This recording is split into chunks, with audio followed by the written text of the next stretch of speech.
Al-qardu, qard yaitu pinjaman uang.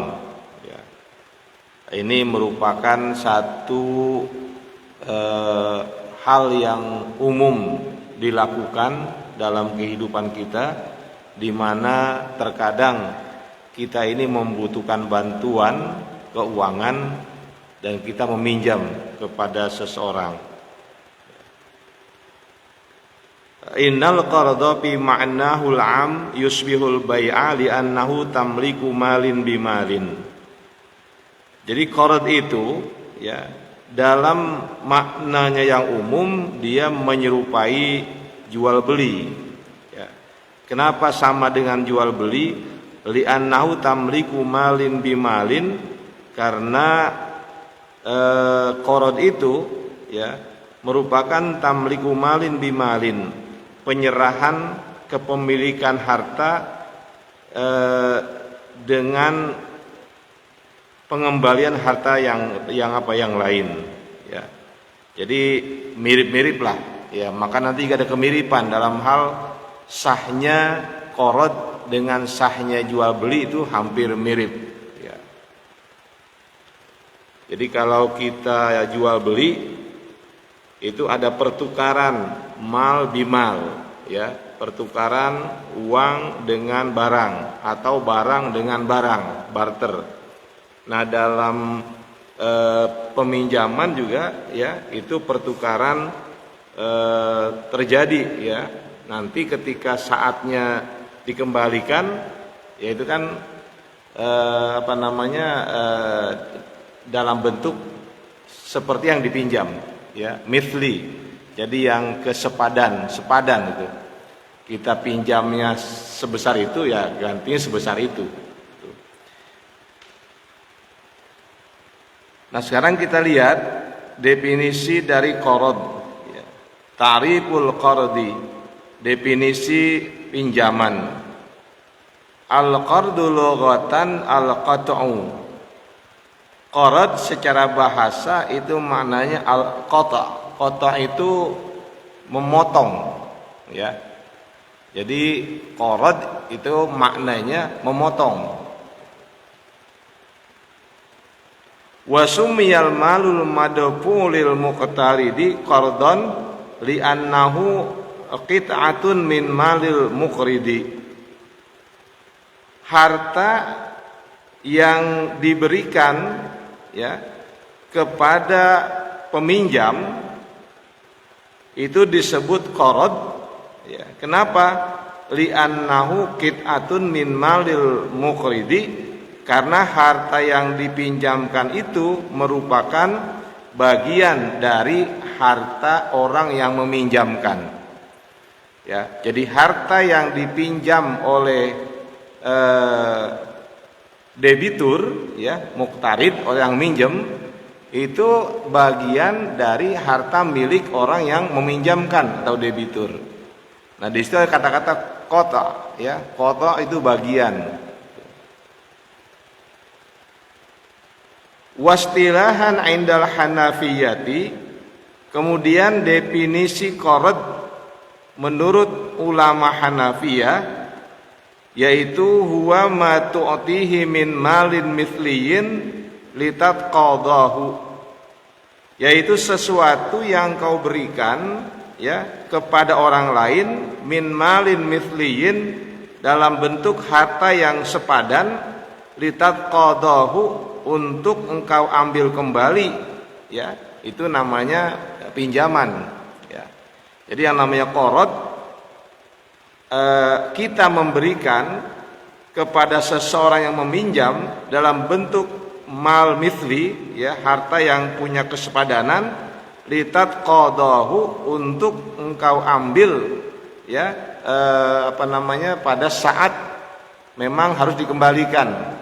Ini definisi menurut kalangan ulama Hanafiyah ya. Jadi harta yang memiliki kesepadanan yang Anda berikan untuk Anda tagih kembali ya, itu.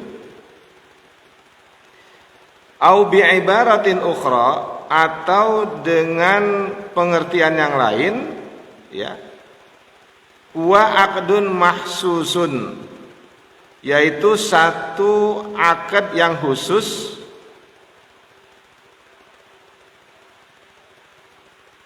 yuraddu ala dab'i malin mithlin la akhara, ya, liyarudda mithlahu. Jadi dalam definisi yang lain, ya, yang namanya qarad adalah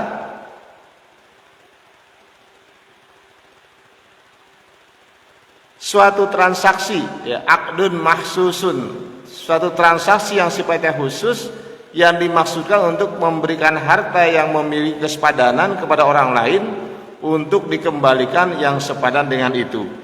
Nah, itu qarad, ya.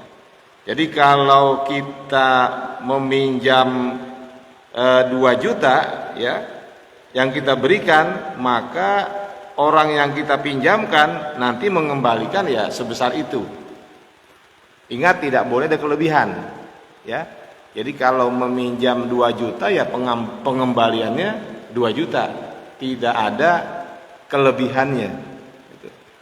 Kelebihan ini boleh kalau tidak ada syarat di saat meminjam. Umpamanya saya pinjam uang 1 juta, gitu ya, kepada seseorang. Nah, nanti ketika saya mau ganti, saya lebihin, ya, saya ganti berapa? 1.100.000. Nah, ini boleh hukumnya, ya. Jadi ketika kita kembalikan melebihi dana yang kita pinjam, itu boleh hadiah, ya. Tapi kalau di awal itu sudah diberikan syarat, umpamanya ini saya pinjamkan uang 1 juta, tapi nanti ketika dikembalikan, ya, itu menjadi 1.100.000. Walaupun dikatakan itu bukan bunga, bukan riba, tapi itu ya hadiah buat saya. Nah, ini tidak dibolehkan, ya. Jadi persyaratan di awal, ya, untuk melebihkan nanti ketika pengembalian itu tidak dibolehkan. Walaupun yang minjem setuju, ya, yang minjem setuju, umpamanya, ya saya setuju, gitu ya. Nanti saya kembalikan 1.100.000, tetap itu tidak dibolehkan. Ya.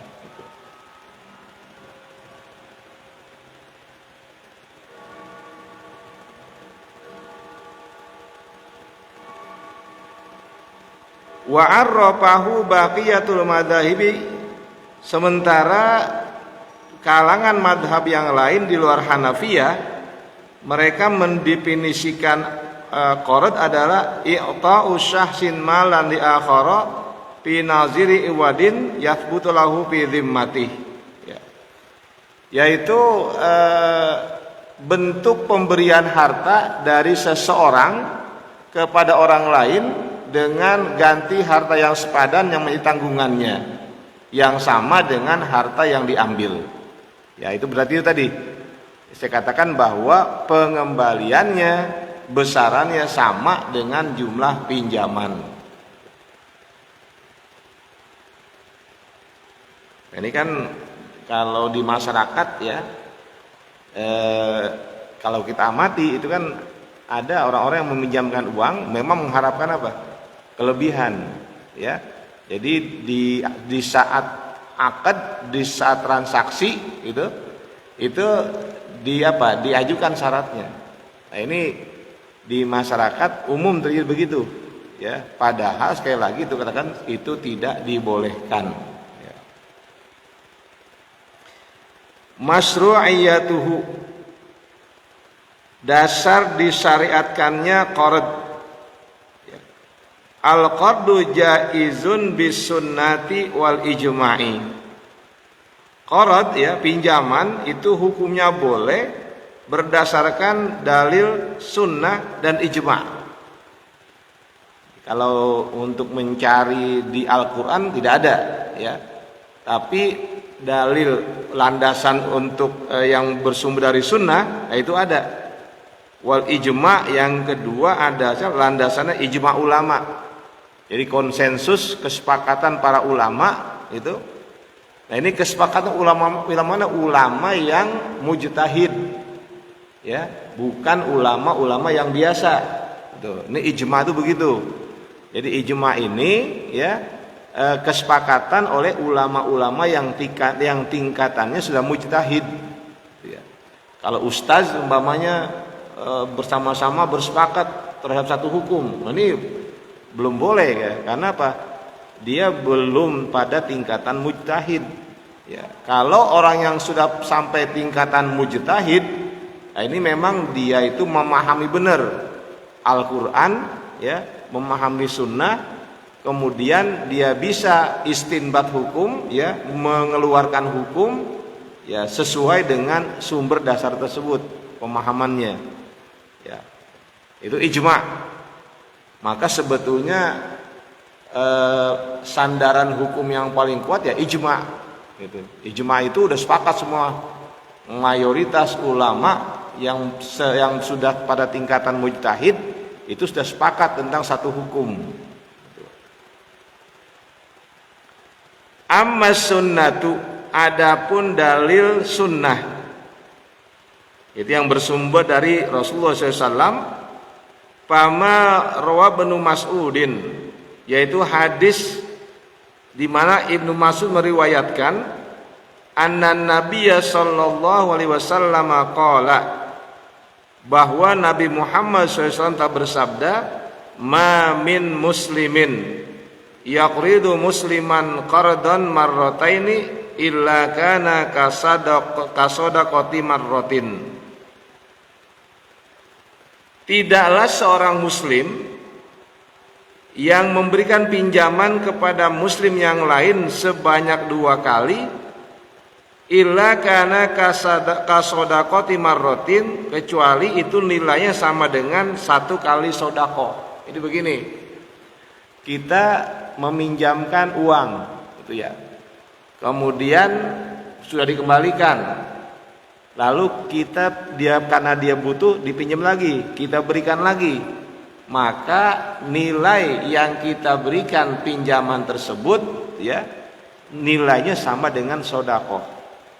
Jadi kalau besarannya 1 juta ya sama juga kita sedekah 1 juta, padahal uang tersebut itu akan kembali kepada kita. Ya, ini. Jadi ini menjadi satu landasan bahwa ya meminjamkan uang kepada orang yang memang membutuhkan ini nilainya sangat tinggi. Itu pahalanya besar sekali.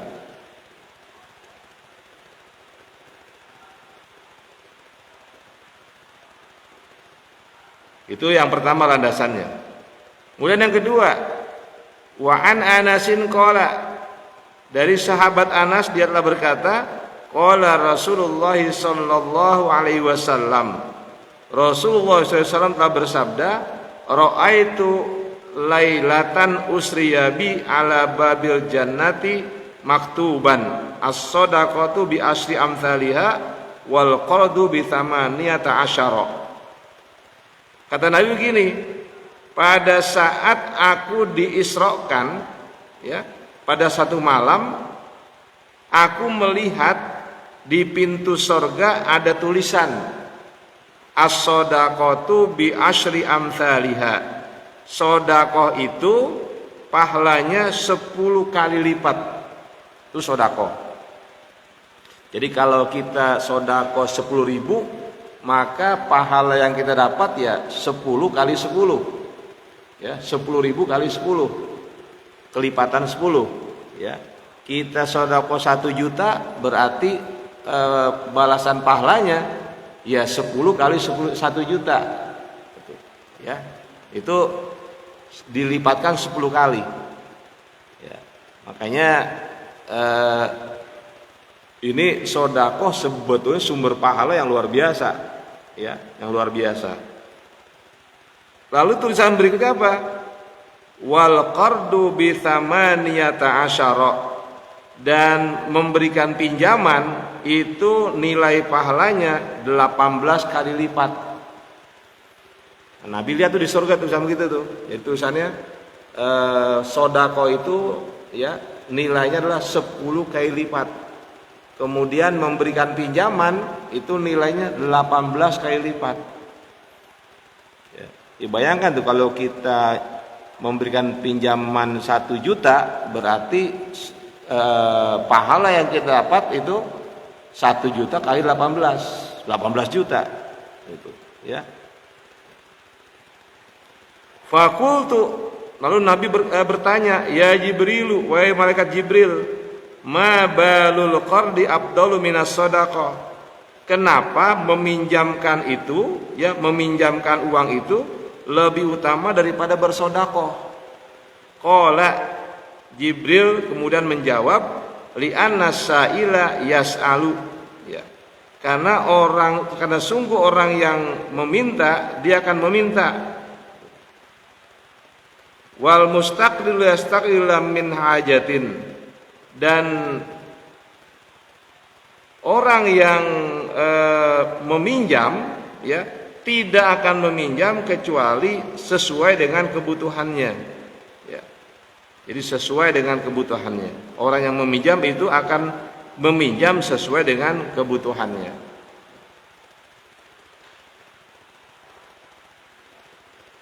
Kemudian landasan berikutnya, ya.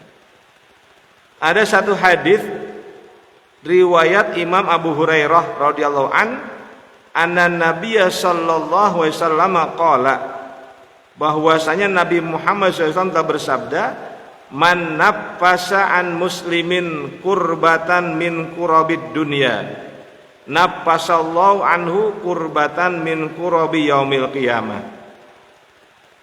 Barang siapa yang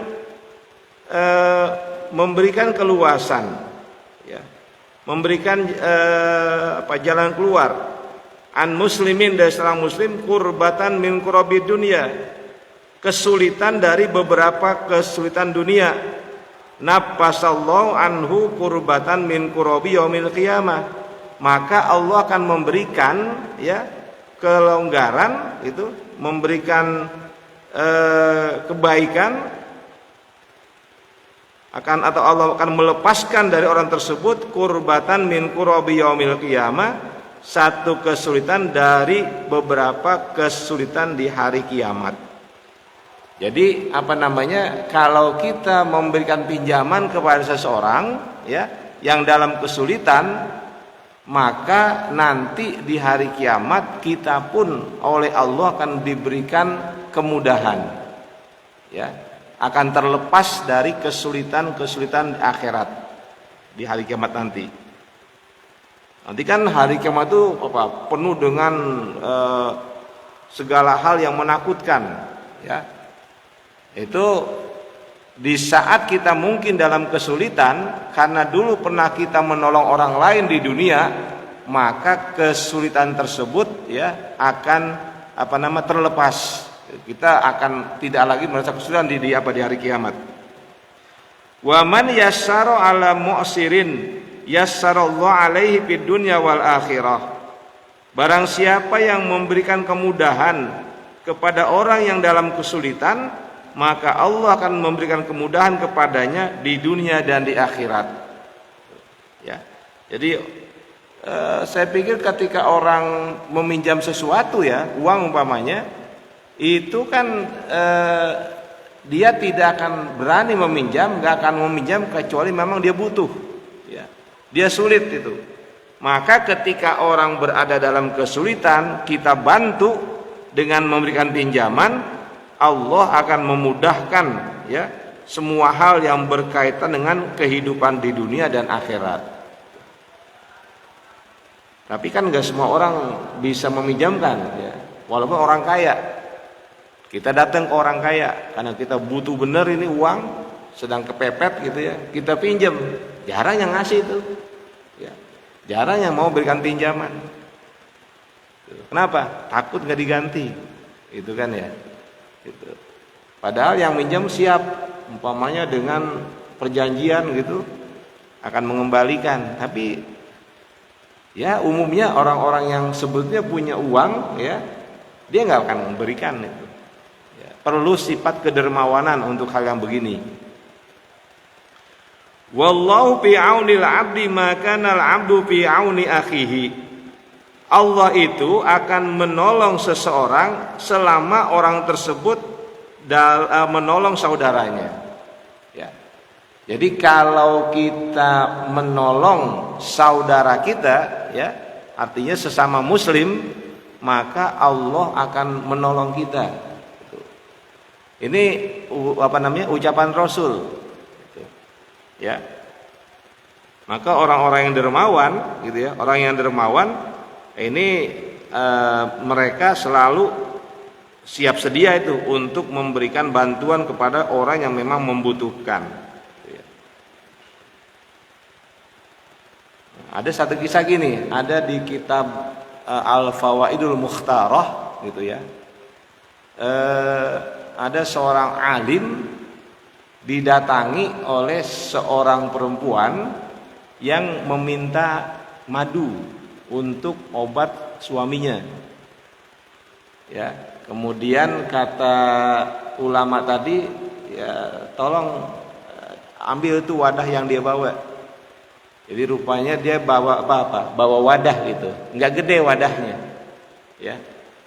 Kemudian ketika orang alim tadi memberikan apa yang dia minta, diberikan dalam jumlah yang lebih, dengan wadah yang diganti lebih besar.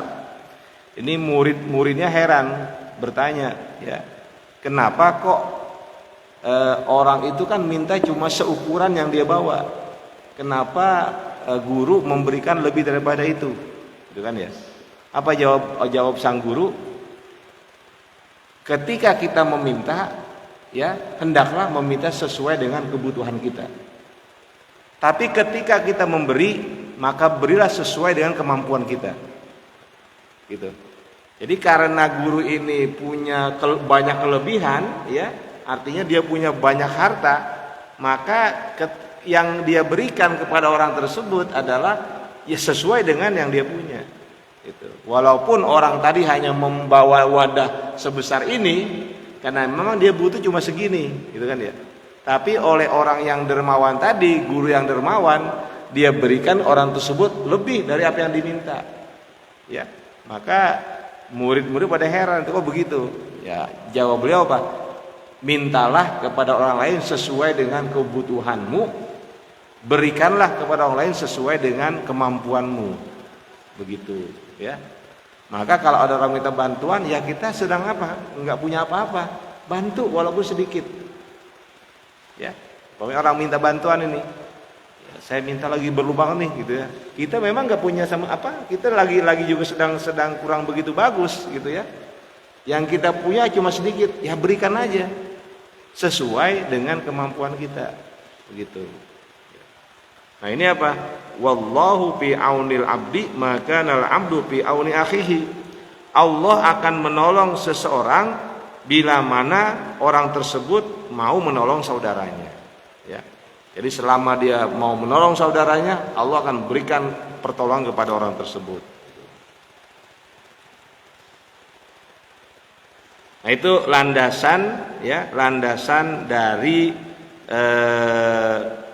qard, ya, peminjaman. Ini masalah mana yang lebih utama, sodako atau meminjamkan?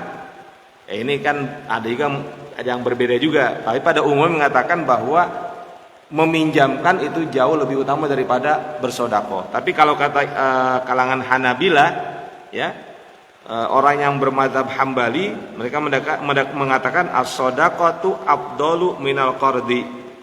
Sodako itu lebih utama daripada memberikan pinjaman. Ini kebalikannya nih, ya. Wala itsma ala man suila falam yaqrid.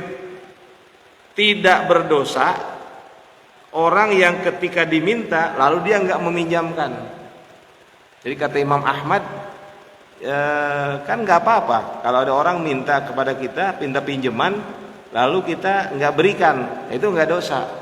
Itu, ya, walaupun sebaiknya dari apa yang ada di dalam hadis, ya, hendaknya ya kita berikan sesuai dengan kemampuan kita.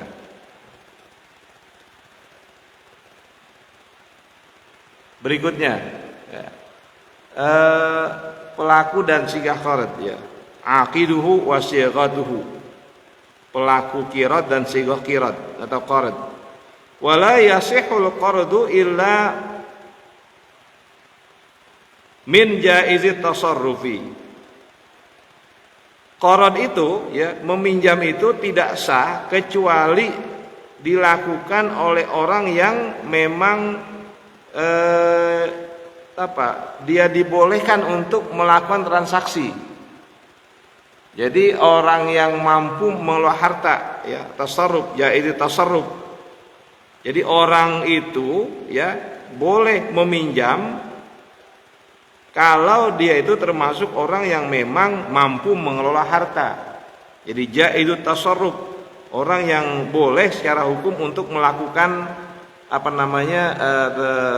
transaksi-transaksi. Kenapa begitu? Li'annau aqdun 'alal mal, karena sesungguhnya qard itu adalah akad harta. Falam yasihha illa min ja'izi tasarrufi kal bai'i, maka qard tidak sah kecuali ya untuk orang yang mempunyai kecakapan dalam hal pengelolaan keuangan. Berarti kalau anak kecil nggak boleh minjem, ya. Orang gila nggak boleh minjem. Orang yang cenderung boros, gitu ya, nggak bisa mengendalikan nafsunya untuk keuangan, itu nggak boleh dia meminjam harta kepada orang lain, ya. Karena ini akan membahayakan dirinya. Nah ini seperti apa? Seperti jual beli lah, ya. Jual beli pun anak kecil nggak boleh, ya. Orang yang gila juga nggak boleh. Wala yana'aqidu illa bil ijabi wal qabuli, dan qard itu tidak sah kecuali dengan ijab dan qabul. Ya. Ada penyerahan, ada penerimaan. Jadi saya serahkan uang pinjaman ini untuk kamu. Nah, yang menerima apa? Saya terima, ya, saya terima pinjaman ini. Itu harus ada ijab dan qabul. Kenapa begitu? Li'annahu tamlikun adamiyyin, li'annahu tamlikun adamiyun, karena sesungguhnya qard itu merupakan ya penyerahan kepemilikan seseorang, ya. Jadi karena serah terima ini dari yang meminjamkan kepada yang minjem.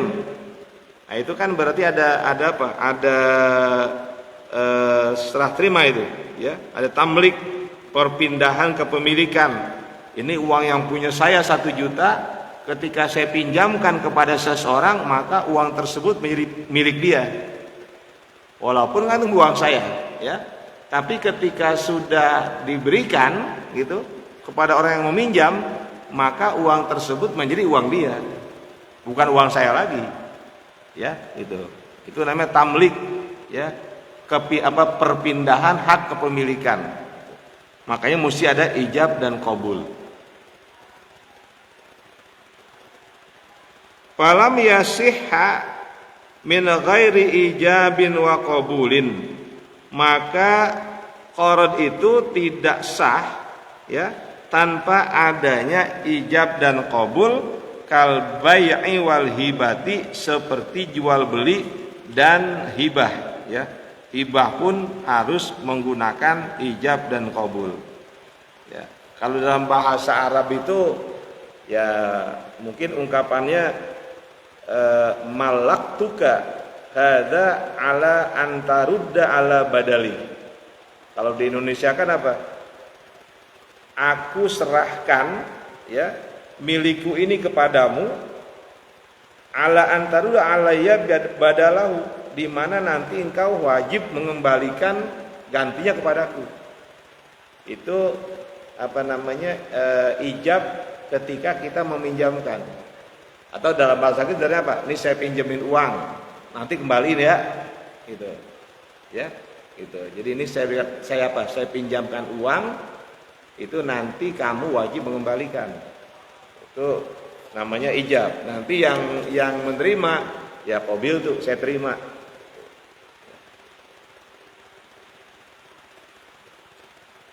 Berikutnya, terakhir, hal yathbutu fihi khiyarun au ajalun, apakah qard itu, ya, menetapkan adanya khiyar atau penangguhan. Nah ini dalam madhab Imam Syafi'i dan Imam Hambali yang memang mereka itu mengatakan ada khiyar majlis dan khiyar syarat, tapi untuk qarad itu tidak ada khiyar, nggak ada pilihan, ya, meneruskan atau tidak meneruskan, itu nggak ada khiyar. Kenapa nggak ada khiyar? Karena qarad ini, ya, sebuah transaksi di mana salah satu pihak boleh membatalkan, ya, kalau memang dia mau kehendaki. Kalau dikehendaki membatalkan. Begini, ketika saya pinjam uang 1 juta, gitu ya, yang meminjamkan juga siap, oke, nanti saya berikan. Nah, ketika yang kemudian yang minjam mikir-mikir, nggak jadi deh, ya, saya batalin, ya udah batal, ya. Atau yang mau meminjamkan, oh enggak dah, saya nggak jadi minjemin, ya udah, itu nggak apa-apa, ya. Jadi nggak ada perlu menunggu khiyar berapa saat gitu, ya. Apakah selama ada di tempat tersebut, kemudian kalau sudah berpisah sudah nggak ada khiyar lagi, itu nggak ada, ya. Nah, artinya apa? Dalam transaksi qarad, transaksi peminjaman itu tidak ada khiyar, ya. Wala yajuzu 'inda jumhuril fuqaha'i istiratul ajali fil qardi fa in ujilal qardu ila ajalin musamma ma'lum lam yata'ajjal wa kana halan, ya. Jadi menurut mayoritas ulama fikih, ya, ketika kita meminjamkan itu tidak ada keharusan, ya, tidak ada syarat untuk menyatakan berapa lama itu dipinjamkan. Itu nggak jadi syarat, ya, nggak jadi syarat. Makanya dalam prinsip mazhab Imam Syafi'i, ketika, ya, seseorang yang meminjam belum bisa mengembalikan pinjamannya, maka prinsip beliau apa? Panaziratun ila maisarah, tunggu sampai dia mampu. Makanya ketika saya pinjamkan nih, nggak ada tuh ketentuan untuk tapi 1 minggu doang, itu nggak ada begitu, ya, atau 1 bulan gitu, ya. Ini dalam pendapat mazhab Syafi'i dan Hambali. Tapi dalam mazhab Maliki itu diberikan masa penangguhan, jatuh tempo, ya. Jadi berapa nih saya pinjamkan uang untuk 1 bulan, gitu, ya. Nah, itu apa namanya, seperti itu, ya. Ada lagi begini, ada orang yang mewasiatkan, umpamanya ketika dia belum meninggal diwasiat, nanti itu kemarin, ya, Bapak A pernah mau pinjam uang, gitu. Udah kasih pinjaman, diminta 5 juta, kasih nanti 5 juta, ya. Tapi apa? Diwasiat apa? Minta gantinya selama 4 bulan umpamanya. Maka itu mesti disampaikan. Nah, itu wasiat, ya. Jadi wajib disampaikan. Jadi dipinjamkan ini loh. Ini uang yang kemarin kamu mau pinjam sama orang tua saya. Pesan orang tua saya, wasiatnya apa? Ini nanti kembalikan kalau udah 4 bulan. Nah, itu mengikat itu. Ya, itu mengikat. Oke, saya kira ini yang kita bahas pada malam hari ini terkait dengan pinjaman uang, ya, seperti yang banyak terjadi di masyarakat, ya. Memang pada dasarnya kita ini punya nilai kepekaan, ya, punya kepekaan terhadap kesulitan orang lain, sehingga ketika orang lain minta bantuan, ya, sedapat semampu yang kita lakukan, ya, berikan. Gitu. Kalau memang dia minta sekian, kita hanya bisa memberikan lebih kurang daripada itu, ya kita tanya, ini ada Cikirong nih, dia pinjam 1 juta, saya punya 500.000 doang, gimana? Gitu kan, ya. Nah, ini kan sesuatu yang memang ya bagus gitu, ya. Nah, coba dah gini, kita ini umpamanya dalam kebutuhan, ya, terdesak gitu. Bahkan mungkin dalam yang lebih dramatisir, mungkin yang lebih dramatis umpamanya ada ancaman listrik mau dicabut gitu kan, ya. datang pada kita, bener nih dia nggak bohong, gitu ya. Memang listrik mau dicabut karena menunggak bayaran, nah dipinjam. Itu ketika kita pinjamkan kepada orang tersebut, itu girangnya luar biasa, ya, sangat gembira itu. Disitulah nilainya, bagaimana meminjamkan sesuatu itu memang lebih utama daripada sodako, ya, sodako itu. Saya kira ini mudah-mudahan bisa bermanfaat untuk saya pribadi dan juga untuk jemaah.